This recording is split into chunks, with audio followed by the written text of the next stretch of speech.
When I say Cathy, you say for mayor. Cathy? For mayor. Cathy? For mayor. When I say Cathy, you say for mayor. Cathy? For mayor. Cathy? For mayor. Woo! Hi everyone, my name is Kirby Joseph. I am a longtime community organizer that was born, raised, and still lives in Brooklyn, New York. And what I want to do is take us down a trip through memory lane of the last year in this city. Do you have the image in your mind? Okay, I want you to keep that thought. In New York City last year, we had a reported 955,000 cases of COVID. We had a reported 33,000 deaths of mostly black and brown and elder poor working class people. I want to say that again. A reported number of 33,000 deaths in this city. 631,000 jobs were lost. Our teachers were fighting for their lives, for their co-workers' safety, for their students' safety, and telling their chancellor and the mayor about their needs were being ignored. While we lost jobs, the NYPD was actually in a hiring surge. They hired for hundreds of job postings, half of those being more police to occupy our communities. At the same breath, de Blasio claimed that he defunded the police. Yet he gave NYPD officers carte blanche to violently enforce mask wearing. There were images of police officers with their knees on folks' necks for masks. And while the elite left New York City, I repeat again, while the New York City elite fled, like mayoral candidate Andrew Yang, we were forced to stay as we enter what was called a housing apocalypse. The Cancel the Rents movement started as a way to deal with the amount of evictions that will hit our community. It's a demand that we're still waiting for rent to be canceled.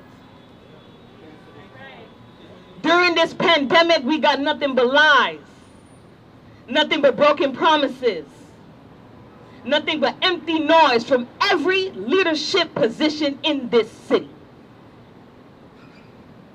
to appease us.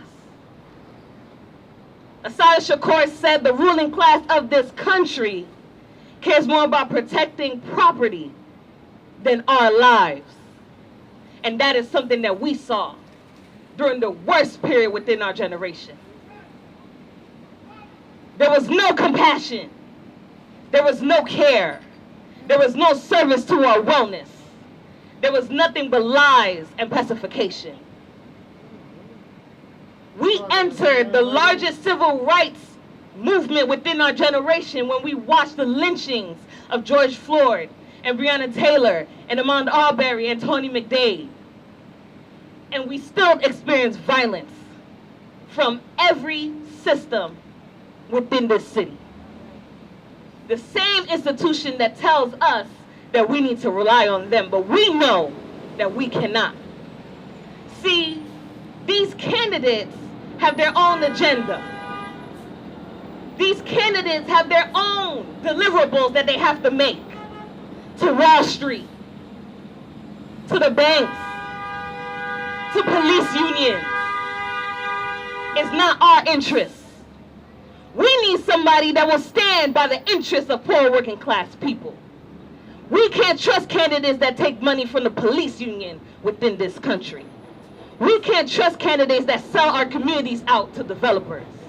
We can't trust candidates that put us last and property and profit first. We need real leaders. Leaders look out for the collective. Leaders look out for the lifeline of their city. That's us. Poor working class workers that make this city function each and every day. Right. While the elite fled, we stayed. That's right. And we made this city work. That's right. A leader cares about our safety.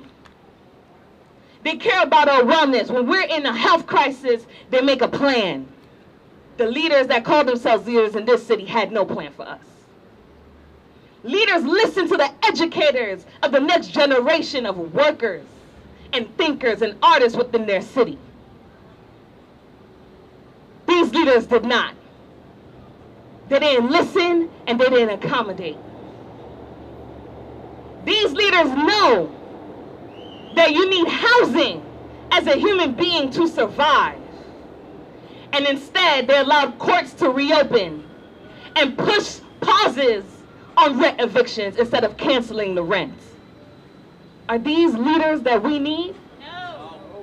Is this the type of mayor that you want? No. Mayors that you put first and they put you last? No. We're not looking for mayors with capitalist agendas. Mayors that live to uphold the status quo of this system. That's not what we're about. We need a new leader. That's right. A real leader. That's right. And that leader is Cathy Rojas. That's right. As a black socialist woman that's from New York City, first generation Haitian person, I know for a fact that if we do not rely on somebody who supports our interests, we will fail. Cathy Rojas comes from parents from Colombia. She worked within the restaurant industry and worked her way to become a public school teacher. And while this pandemic happened, she kept her teachers safe and she kept her students safe. She's on the front line of every struggle that impacts our community, from housing to healthcare to LGBTQ struggle to anti-violence and anti-racism work. Cathy's on the front lines.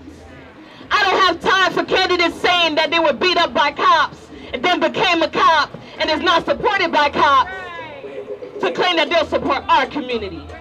I want somebody who's on the front lines for me, and that's who Cathy is. Cathy has dedicated her time and her energy to support our community.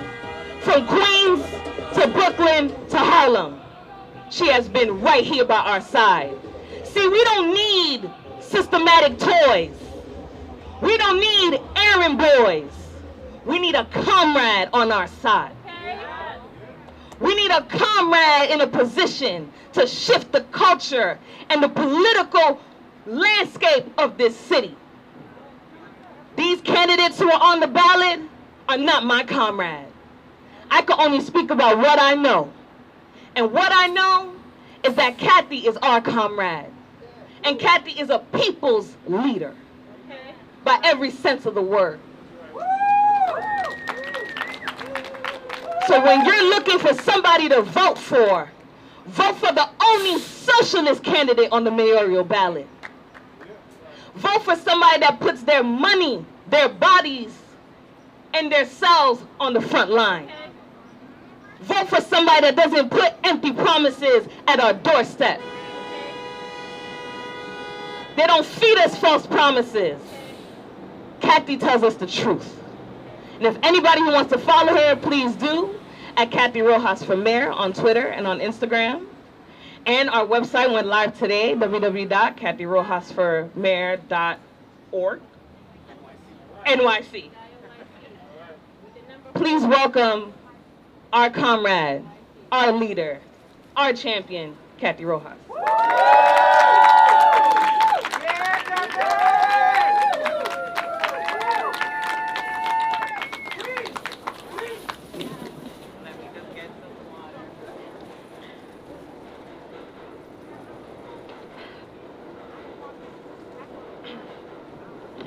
My name is Cathy Rojas, and I am the only socialist candidate running for New York City mayor. I want to talk a little bit about the significance of where we are right now. In 1969, over 50 years ago, the Young Lords, a revolutionary socialist organization fighting for the liberation of Puerto Ricans and all oppressed people here in the United States and abroad, occupied this very church for 11 days, calling it the People's Church. They immediately set up free breakfast programs for children, educational programs, tuberculosis testing, and any other services the people needed. I want to honor the legacy of the young lords, the history of struggle on these very streets. They led the garbage offensive on 110th Street, just one block over, when the sanitation services refused to pick up trash for the people who lived in El Barrio. Just over the bridge in the Bronx, they occupied Lincoln Hospital, which was known as the butcher shop, because so many patients died there, black and brown patients. They took over the hospital and demanded quality care, higher wages, daycare, nutrition services, and drug addiction programs. The Young Lords had a 13-point program that laid out their demands. I won't go through all of them, but there's one point, the 13-point program, that we want to go over today, and that program is called, We Want a Socialist Society. We want liberation, clothing, free food, education, healthcare, transportation, utilities, and employment for all. We want a society where the needs of our people come first, and where we give solidarity and aid to the peoples of the world, not oppression and racism. I start here because in order to know how to fight, we have to know where we're going. When we say we are standing on the shoulders of giants, I mean giants like the Young Lords. I want to thank the People's Church for allowing us to hold our press conference here outside this historic monument. I am the daughter of two working-class Colombian immigrants. Born and raised in New York City, I am a public school history teacher. I am a proud graduate of public schools of SUNY and CUNY. I know what it's like to work 40 hours, more than 40 hours a week, just to make ends meet. I know what it's like to see my community harassed and terrorized by ICE and police, and to live in the richest city in the world without seeing a cent of that wealth invested in my community. Okay. This inspired me to fight. From battling budget cuts at SUNY, to training cop watch teams in Queens, to tenant organizing, to fighting against Amazon HQ2 that was going to gentrify our communities. And when the pandemic hit, I wasn't on vacation. I wasn't hiding. I didn't leave New York City. We started a grocery delivery program because it was in Corona, Queens and Elmhurst, Queens, where immigrant families were left to fend for themselves without unemployment, without any relief check, without food. And we were delivering food to their houses every week because that's what a leader does. They serve. That's right. Let them do. I have witnessed the severe impact that the inefficient pandemic response of the New York City government has had on working people in our city, and how it has placed the burden of the pandemic on the shoulders of workers. 31,000 New Yorkers died that could have been saved. 1 million lost their jobs. And 200,000 are right now facing potential evictions. For too long, wealthy real estate developers, investors, and politicians who cater to them have controlled our city. Working class New Yorkers have been displaced and burdened by high rent and mortgages under a system that treats land and housing as a means for profit for the rich instead of housing for us. In 2020, over 120,000 homeless people slept in city shelters. 40,000 of them were children. There are thousands more who sleep unsheltered in the streets, in subways, or other public places in our city. Meanwhile, there are 250,000 empty and vacant unused units and apartments in our city. There are more vacant units than there are homeless people in New York City. While the eviction moratorium has been extended through the summer, that has not stopped over 50,000 eviction cases from being filed since the beginning of the pandemic, mostly in Black and Latino neighborhoods in the Bronx and Queens. The average tenant owes about $8,000 in back rent. New York City is the finance capital of the world, home to Wall Street, and the city can choose to tax the rich, the corporations, the real estate developers, and cut billions from the police budget to secure the needs of the most vulnerable people. Instead, they choose not to. They choose to watch our communities die.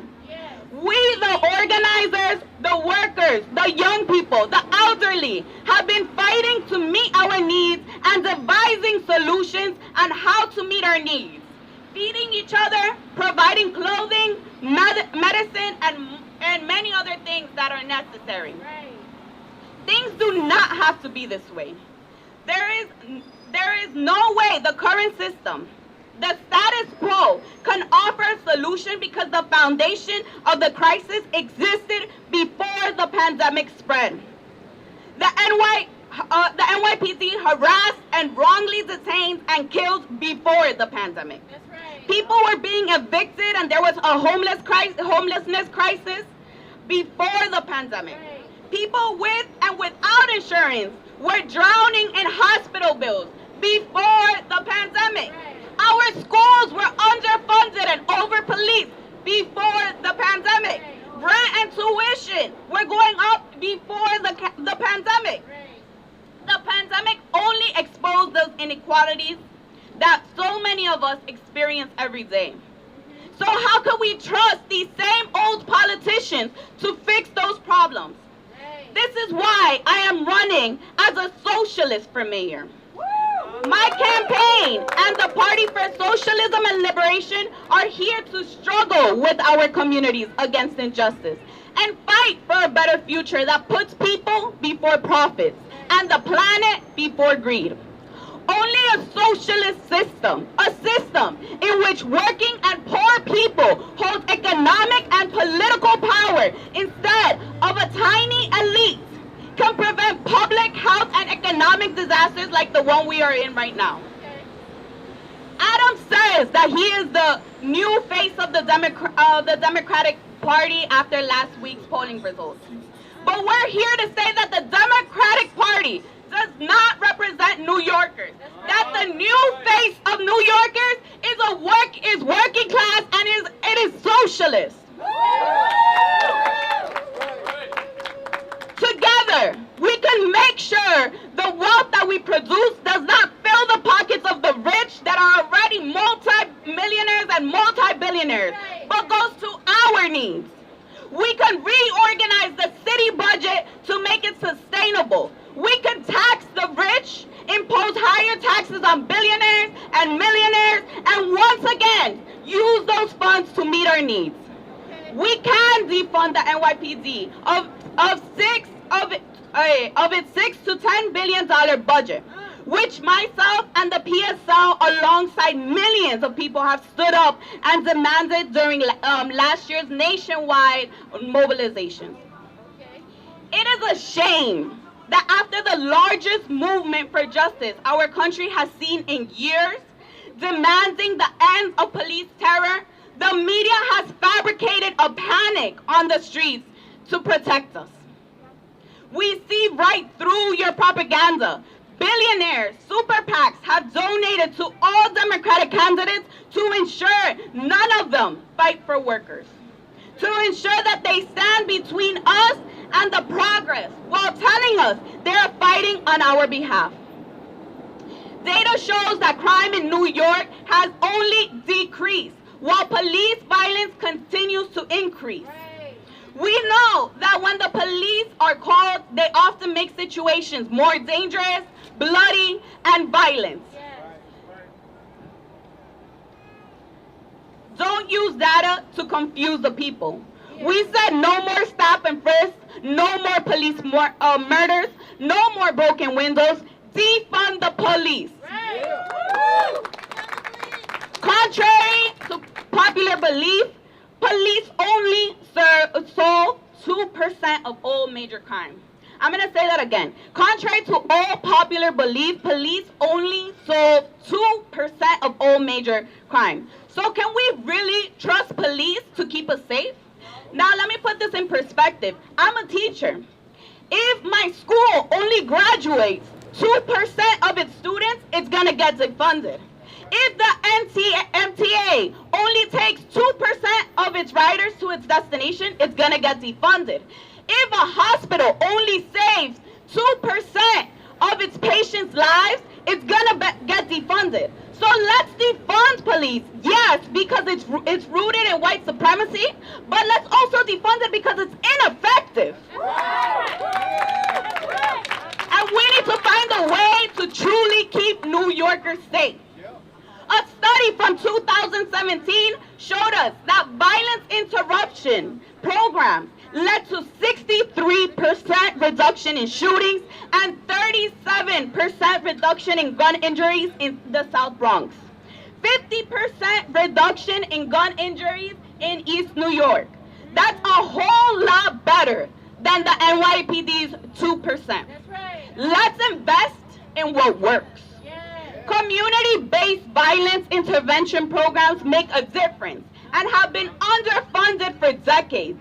Organizations composed of former street gang members and longtime community organizers have been interrupting violence and mentoring young people in healthy ways for years. We must meaningfully fund these initiatives that work. But also, we need to tackle the real crime that is rampant in our city.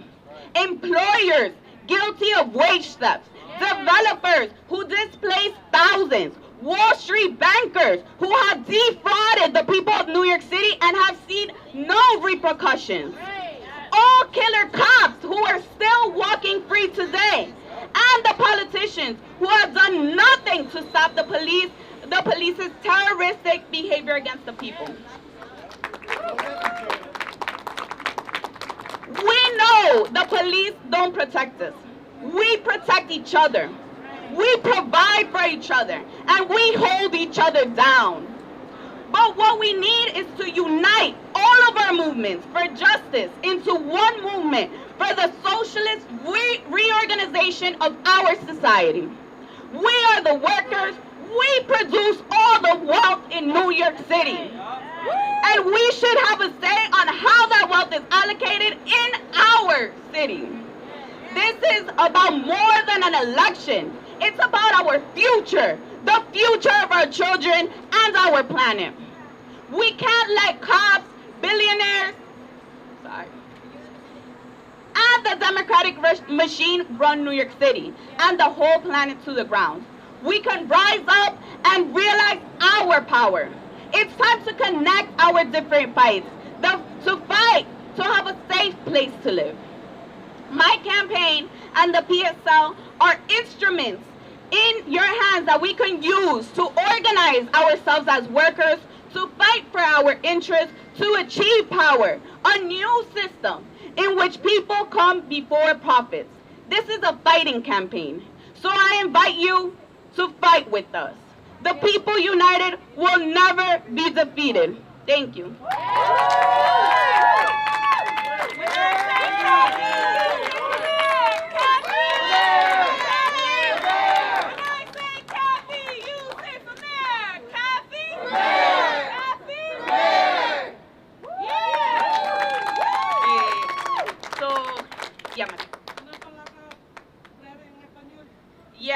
Lo voy a volver a dar todo el speech en español.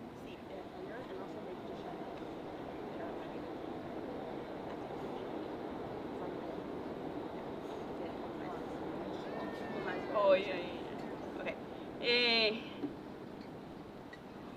Hold on, guys. I'm sweating.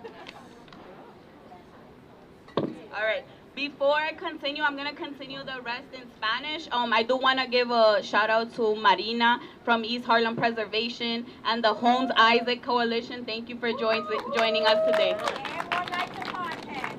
And who? One night to podcast for you too. Thank you. Yes. Cover it. Thank you.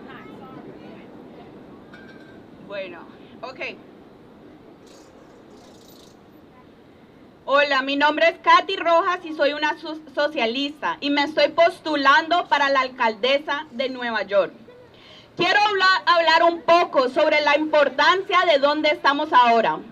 En el 1969, hace más de 50 años, los Young Lords, una organización socialista revolucionaria que luchó por la liberación de los puertorriqueños y de todas las personas oprimidas aquí en Estados Unidos y a través del mundo, ocuparon esta misma iglesia por 11 días y la llamaron la Iglesia del Pueblo. Inmediatamente después de haberla ocupado, establecieron programas de desayuno gratuito para niños, programas educativos, pruebas de tuberculosis y cualquier otro servicio que la comunidad necesitaba. Los Young Lords tenían un programa de 13 puntos en sus demandas. Hoy solamente voy a hablar sobre uno. El punto número 13, que decía: queremos una sociedad socialista. Queremos liberación, ropa, comida gratis, educación, atención médica, transporte, servicios públicos y empleo para todos. Queremos una sociedad donde las necesidades de nuestro pueblo sean una prioridad y donde demos solidaridad y ayuda a los pueblos del mundo. Y terminemos con la opresión y el racismo. Empiezo aquí porque para saber luchar tenemos que saber hacia dónde vamos. Quiero agradecer a la Iglesia del Pueblo por dejarnos usar este espacio tan histórico y tan importante para la comunidad hoy. Soy hija de 2 inmigrantes colombianos, mi mamá está aquí, y de clase trabajadora, nacida y criada en la ciudad de Nueva York. Soy maestra de historia de una escuela pública. Orgullosamente soy graduada de escuelas públicas de Nueva York, de CUNY y SUNY. Sé lo que es luchar bajo este sistema, tener que trabajar más de 40 horas solamente para pagar las cuentas. Sé que es ser acosada y aterrorizada por la policía y por ICE y vivir en la ciudad más rica del mundo sin ver un centavo de esa riqueza. Eso me ha inspirado a luchar por mi gente. En la universidad empecé a luchar en contra de los cortos de los fondos para SUNY, para nuestra universidad, que era una universidad pública. Cuando volví de Albany empecé a crear una organización de vigilancia policial para vigilar la policía que le estaba quitando o estaba yendo contra los derechos de los inmigrantes, dándole tickets a personas que solamente estaban vendiendo comida.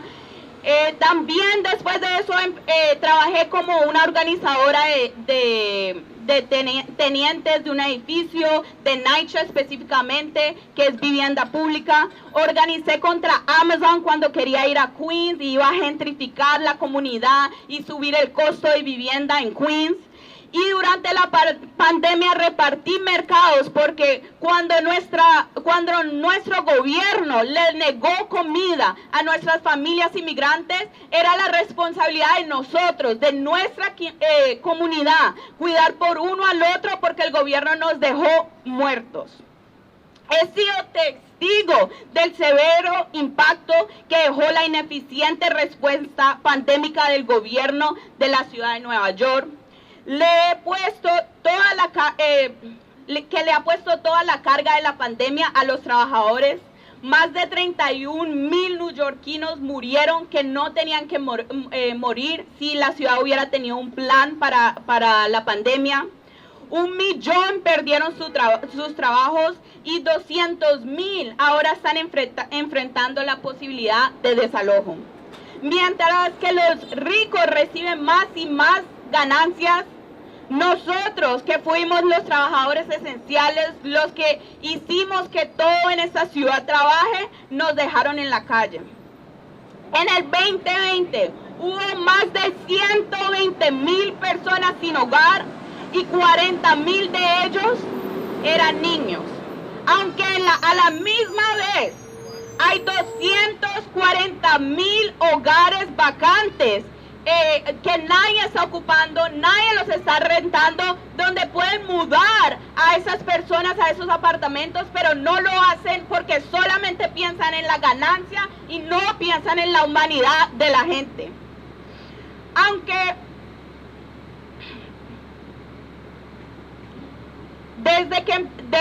Aunque tenemos el moratorio de rentas, vemos que en el momento hay más de 50,000 personas que les pueden dar evicción en este momento, que están peleando evicción en este momento. Las cosas no tienen que ser así. No hay forma de que el sistema actual pueda ofrecer una solución, porque todos los problemas que nosotros vimos en nuestras comunidades durante las pandemias ya estaban ahí. El desalojo ya existía antes de la pandemia, las escuelas que no tenían fondos ya existían antes de la pandemia, la brutalidad policial existía antes de la pandemia. Entonces nosotros no podemos esperar que el mismo gobierno que creó estos problemas busque las soluciones. Por eso es que yo me postulé bajo el Partido de Socialismo y Liberación, que es un partido que se ha dedicado siempre a buscar soluciones por nuestros problemas, que siempre se ha dedicado a servir el interés de los trabajadores, no el Partido Demócrata que sigue y sigue cogiendo fondos de las personas más ricas de esta ciudad. Okay. Nosotros sabemos que la propaganda está influenciando a la ciudad de Nueva York. Lo único que hablan es del crimen porque ellos saben que hubo el movimiento más grande que hemos visto en esta nación el año pasado, en el 2020, en contra de los fondos policiales. Ellos dicen que la policía es una necesidad para parar el crimen y la violencia. Pero lo que no dicen es que solamente el 2% de todos los casos que están abiertos por la policía son resueltos. Esto quiere decir que la policía es ineficiente en hacer su trabajo. En cualquier otro trabajo, si hay una escuela y solamente gradúan el 2% de las personas de esa escuela no sirve. Si hay un hospital y solamente le salvan el 2% de las vidas de todos los pacientes, ese hospital no sirve. Ok, entonces la policía no solamente le queremos quitar los fondos porque es una operación de supremacía blanca, pero le tenemos que quitar los fondos porque no es eficiente en parar la violencia en nuestro país, en nuestra ciudad. Ok, y tenemos que buscar por soluciones que trabajen. Y por eso nosotros estamos mirando estamos hablando con organizaciones comunitarias que se han dedicado a interrumpir violencia en sus comunidades, que lo han hecho mucho mejor, que han comprobado de reducir el 63% de tiroteos en el Bronx y en East New York, que es algo mucho mejor que el 2% que hace el NYPD. Entonces paremos de dar fondos en algo que no trabaja. Fondemos nuestras comunidades. Sabemos que la policía no nos protege, nos protegemos uno al otro, nos protegemos entre nuestras comunidades. Pero lo que necesitamos es unir todos nuestros movimientos por la justicia en un solo movimiento para la reorganización socialista de la sociedad.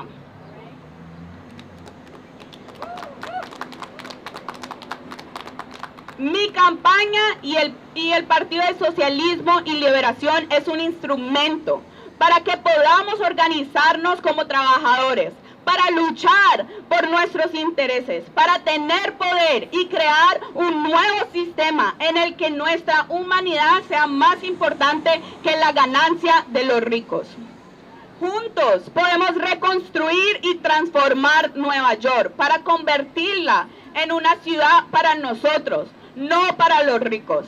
Esta es una campaña de lucha, así que los invito a luchar con nosotros. El pueblo unido jamás será vencido. Gracias.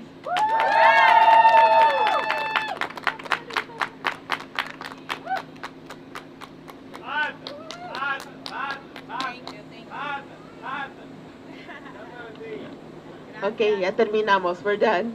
Thank you everybody for coming out. You want to get involved? What's the website? Rojas 4, the number 4, mayor, NYC. Rojas for mayor.nyc, at Rojas for mayor on Instagram, and at Rojas for mayor 2021 on Twitter. Follow us, join us. Thank you. Woo!